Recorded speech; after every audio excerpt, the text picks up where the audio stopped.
what is definitely true at this moment is that disasters are more frequent, and they're having a larger impact on more people and more animals.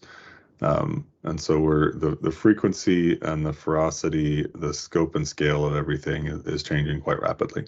And that is exceeding the resources of any one organization to address for sure.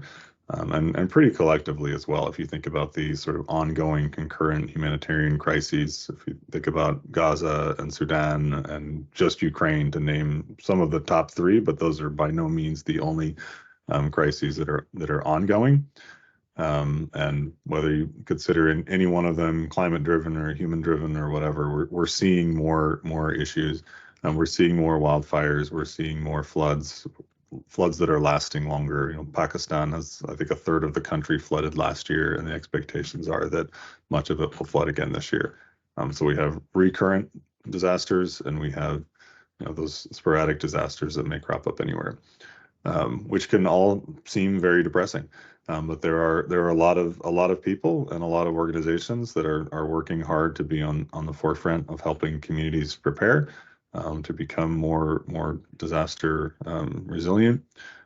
Whether that's changing the way that people live and the locations that people live to make them less susceptible to climate-driven disasters, or just helping them factor in, like, how do we think about animals in response? How do we work with government to make sure that disease surveillance is ongoing, that there's not a massive breakdown in animal health and welfare?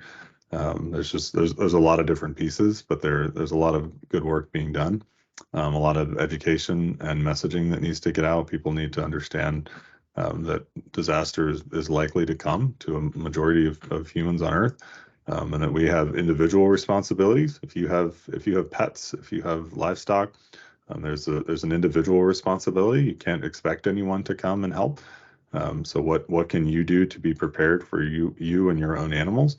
And whether that means your own personal responsibility or working collectively as a community, as a business, as whatever layers of communal society you have, how can you work together to be as resilient as possible?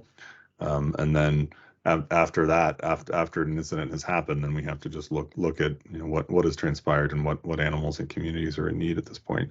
But it's really just working together continuously, to have the best, do the best we can, once these inevitable disasters keep happening.